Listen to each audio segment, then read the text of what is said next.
Hey everyone, welcome to the Headphone Experience, and I'm William, and I'm here tonight with the second part of my review of the Meze Empyrean.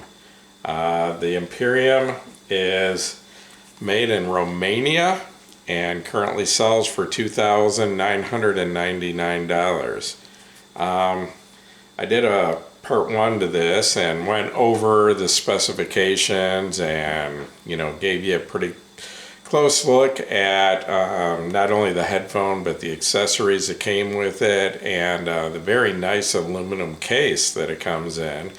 And I'm not going to go into that tonight. I'll just touch on it briefly. If you want more detail on the specifications and the accessories and all that, go back and give my part one give that a look, and I went into a lot more details than I'm going to go into tonight on this. So just real quick, this is a full-size over-the-ear open back headphone. The driver is a planar magnetic design.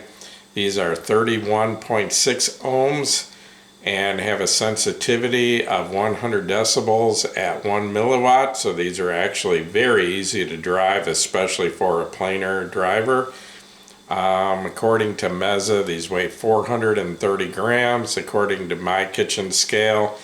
With the leather ear pads and no cable, they weigh slightly more, 445 grams, but about average for a full-size over-the-ear headphone. The ear cups are entirely machined out of aluminum, and the yokes and part of the headband is this is all machined aluminum. The headband itself is made of carbon fiber. The head strap and the pads are all made of real leather, and very soft real leather. These come with two pairs of ear pads.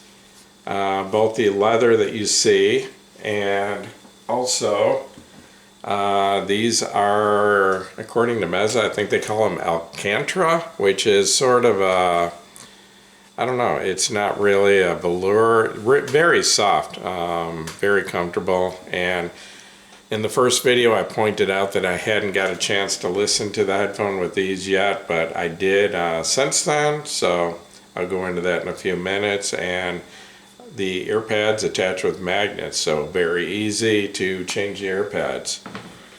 Anyway, this headphone comes with an aluminum case to store it in, and the one I got, which is on loan to me from Meze, came with two cables, both a standard 6.3 millimeter and a 4-pin XLR balance cable. And I think if you order this headphone, I think you have a choice. And I think besides from those two cable choices, you also have a choice of a shorter cable with a 3.5 millimeter plug for portable use. And no, I don't have a portable unit to try it, but it is a pretty easy headphone to drive, so I think most portables would drive it sufficiently. The headphone itself uses, at this end, the connections are 4-pin mini XLR, which is pretty common nowadays. I know Urzatish uses that, I know Kennerton uses that, I believe Odyssey does, so makes your cables interchangeable with quite a few different other brands.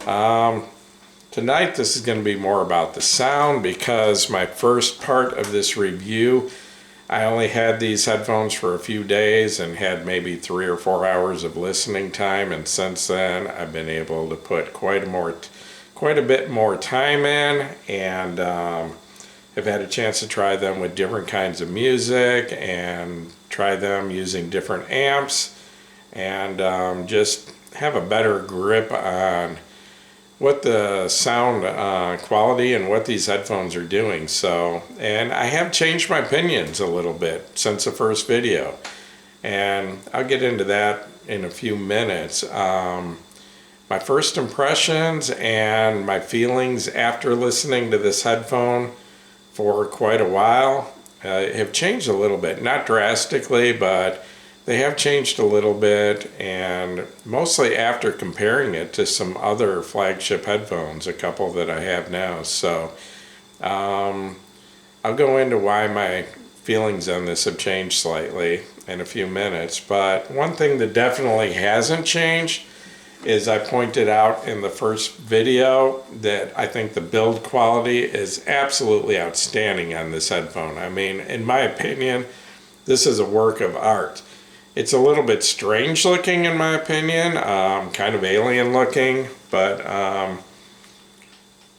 like I said, the build quality with these aluminum cups, the aluminum grills that you can see, the aluminum yokes, the swivel on them is exactly the same on both of them. You can adjust them up and down with this, and wherever you put them, they stay there. They don't move, they don't creep.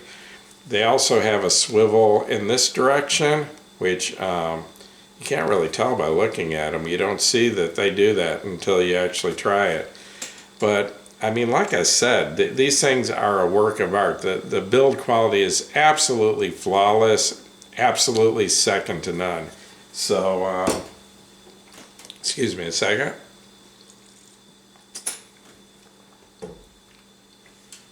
So as far as that's concerned, my opinion hasn't changed at all. Just I'm blown away by the build quality, and like I said, I'm not sure if it's my favorite looking headphone or not. I mean, I really like the wooden headphones from Kennerton and some other brands, but it does look really good. I mean, and this is a $3,000 headphone, and in my opinion, it looks like a $3,000 headphone. I mean, some serious work and effort, not only in the building, but the design of this headphone went into this, and I couldn't be more impressed. The comfort is another issue that haven't changed my feelings at all. The comfort on these is outstanding.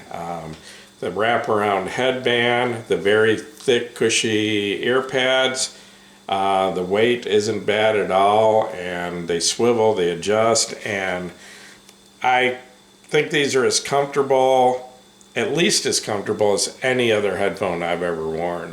One of my favorites was the Hi-Fi Man Aria, and I think these are at least tied with the Aria. Possibly more comfortable. I don't have the two side by side right now to compare them directly, but absolutely no complaints. I don't think a full-size headphone could be more comfortable than these.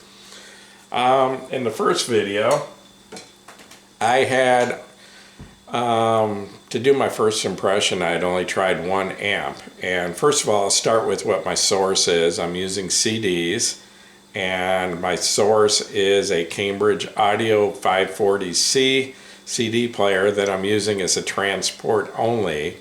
And I'm going from there into a Benchmark Media DAC1.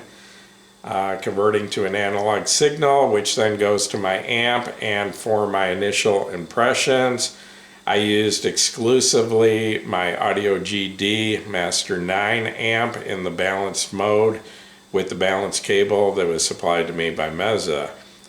Since then, I've tried this headphone with 3 other amps. That would be the Benchmark HPA2, which is part of the Benchmark DAC1, DAC2, or DAC3 headphone amps, and which is a very, very clean, very neutral headphone amp with virtually no background noise whatsoever. It's definitely the quietest amp I've ever heard.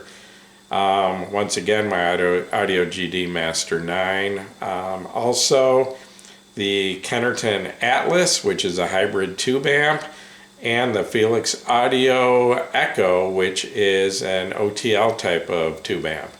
And I had a chance to try this with all 4 types of amps, and the difference wasn't drastic. Some headphones, there's a huge change from one amp to the other, especially going to the Felix Audio Echo, and there wasn't as big a change with these headphones, but I'll talk about that more in a few minutes. So anyway, my first impressions of this headphone was I absolutely loved it. I put this headphone on and instantly fell in love with the sound.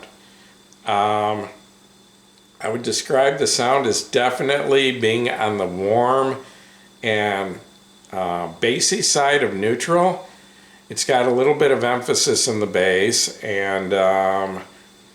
but definitely on the warm side. Definitely a thick, creamy mid-range. Never sounds thin. Never sounds cold.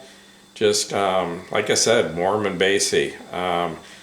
The frequency extension I would consider very good. It definitely goes low. It has good sub bass.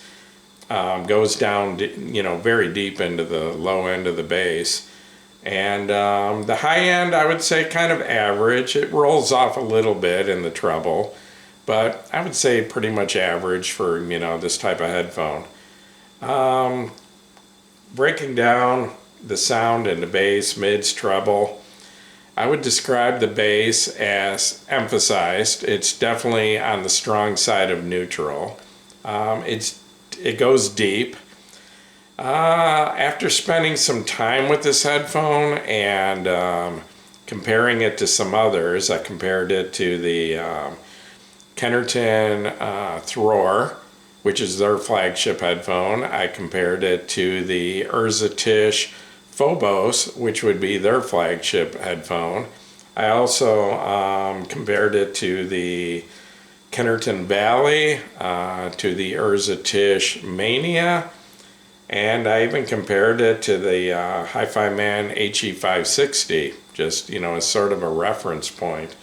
And after doing a lot of comparing, even though the bass is strong and deep, I find it to be a little bit lacking in impact. It's kind of got a soft sound to it. Not a lot of thump to the bass or a lot of impact, just kind of a soft thud to it. And because of that, on some songs I've listened to, it doesn't sound as tight or controlled as it does on some other headphones that I've compared it to. It's not bad. I wouldn't call it boomy. I wouldn't call it excessive. I wouldn't call it muddy. But it's just not the tightest, most controlled bass I've ever heard. So, but it's definitely got more bass, stronger bass, than either of the other two flagship headphones I compared it to, either the Thror or the Phobos. So those are more neutral headphones, and this is more of a bassy. So, it kind of depends what you're looking for. If, you want something dead neutral that's going to be 100% accurate, maybe this isn't the headphone for you. But if you like a little extra bass, if you think neutral headphones sound thin, which many people do, then, I would definitely look into this headphone. The mids I really like on this headphone. They're, I would describe them as rich, thick, and creamy. The opposite of thin sounding. The only problem is, and the price for that, in most cases, a rich, thick, creamy mid-range is going to give up a little bit of detail. And that's kind of the case. And I'm not saying they lack detail. They are very good in detail. But compared to some more headphones that I would consider almost analytical, like the Thror and the Phobos, it doesn't have quite the detail that those do. But that's not necessarily a bad thing, in my opinion. It depends on what you want. Once again, it's subjective, because extreme detail and analytical headphone is not always a good thing. For one, it can become very fatiguing a lot quicker. And, if you want to listen to music for a long time, if you just want to sit back and relax, an analytical headphone can get fatiguing pretty quickly. It just wears out your ability to hear, where you lose that detail. You might start out with great detail, but you kind of lose it as your sensitivity, your hearing sensitivity wears out.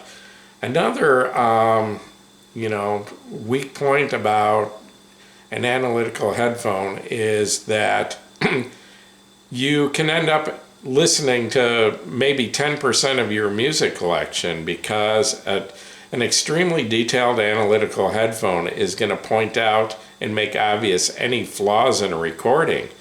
And if that's the only headphone you listen to, and this has happened to me, and I'm sure it's happened to most of you, you could reach the point where you only listen to your best recordings and stop listening to music you really like because your headphones are pointing out the flaws in the recording, where a headphone that's a little more laid back isn't going to cause that problem. You can listen to pretty much anything and it's still going to sound good.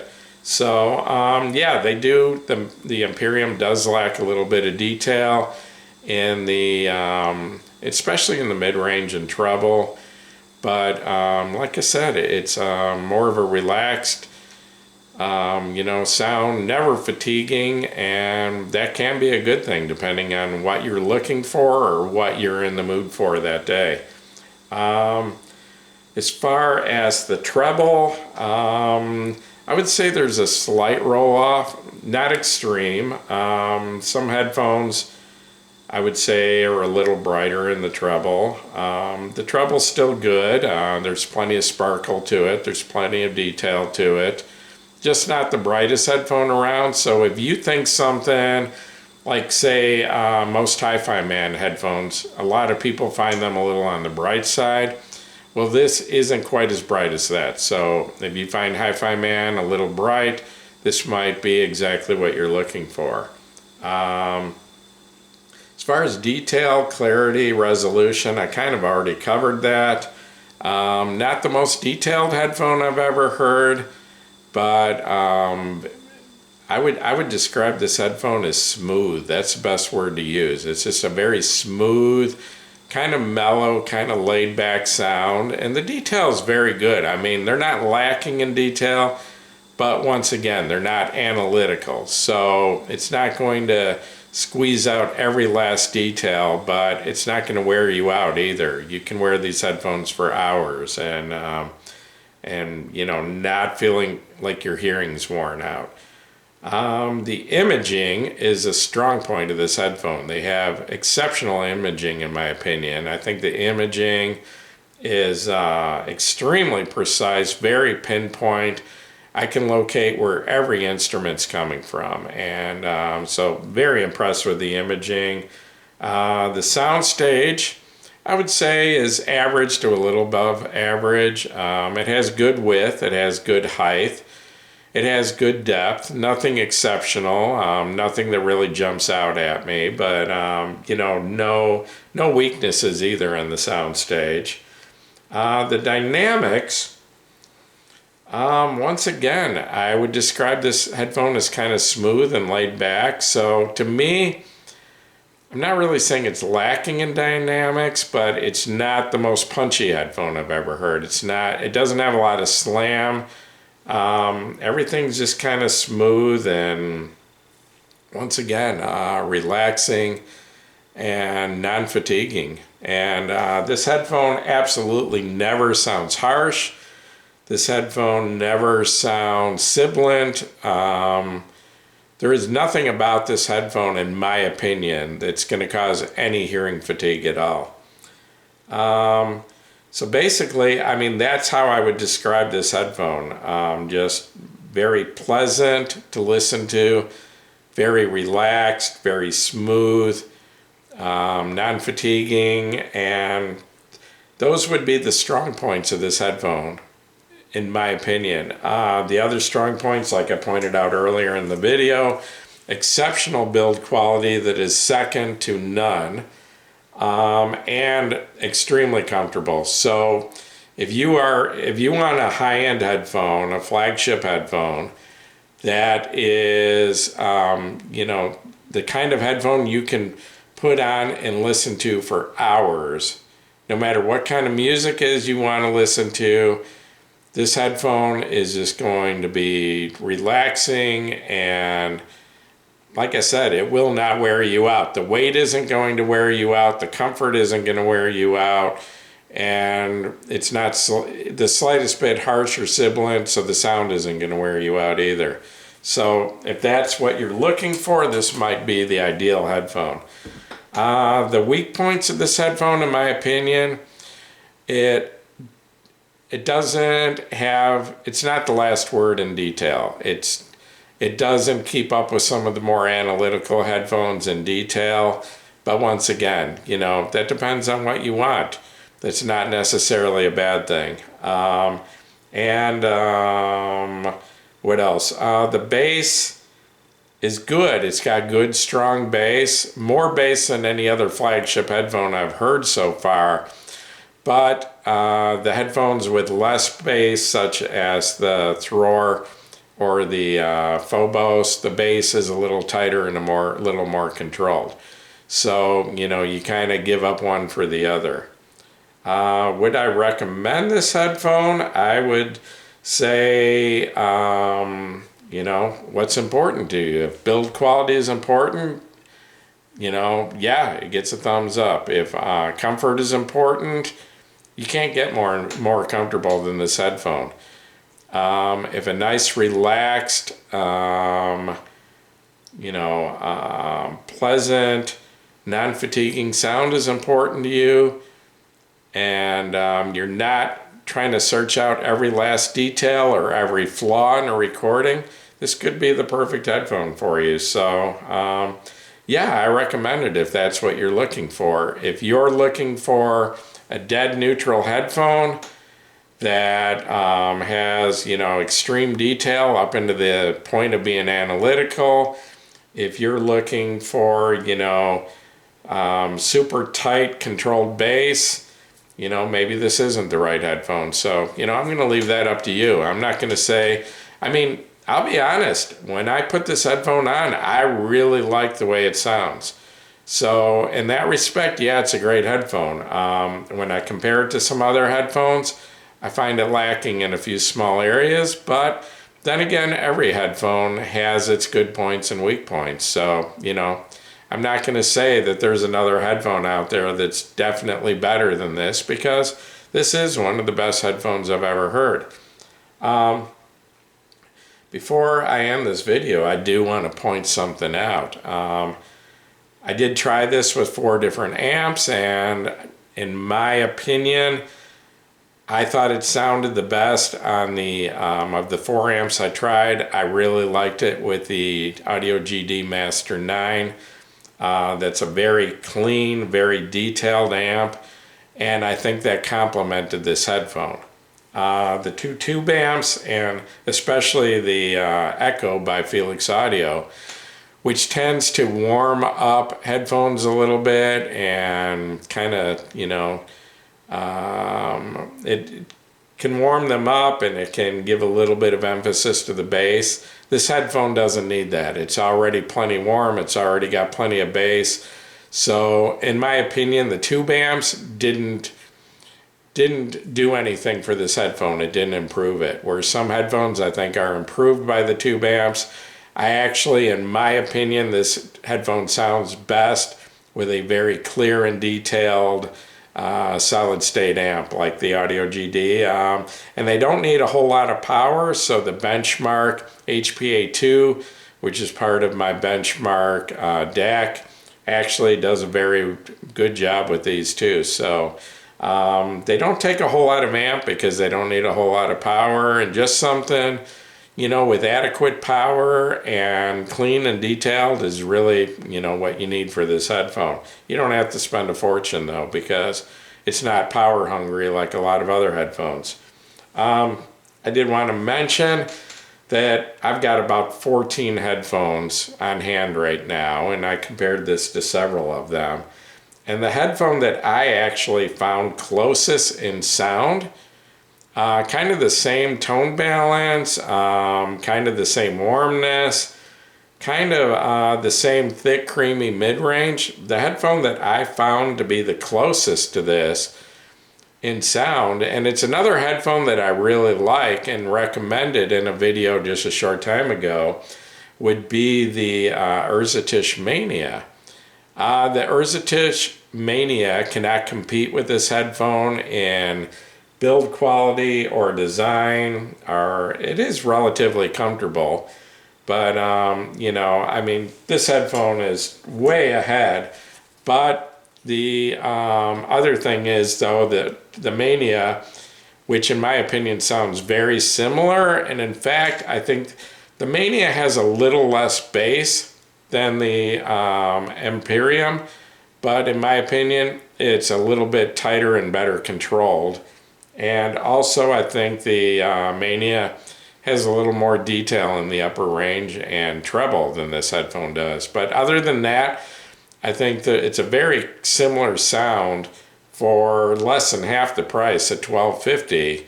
But like I said, you give up this outstanding build quality and you give up, you know, the nice aluminum case. The Mania comes in a cardboard box. So, you know, so you got to decide, you know, is this build quality? Is this look? Is this comfort? You know, is that worth the extra money? So that's up to you. You can make that decision. Before I wrap this up, I wanted to tell you that this headphone's on loan to me and I've got to send it back in about 5 or 6 days. And before that, I'm going to try to do a 3-way, sort of a comparison, not so much a shootout, but I've got 3 flagship headphones like I mentioned. This headphone, the Kennerton Thror, and the Urzetish Mania, or Urzetish Phobos, I'm sorry, their flagship. And that also needs to go back very soon. So before I send them back, I want to do kind of a 3-way comparison. And to be honest, I like all 3 headphones very much.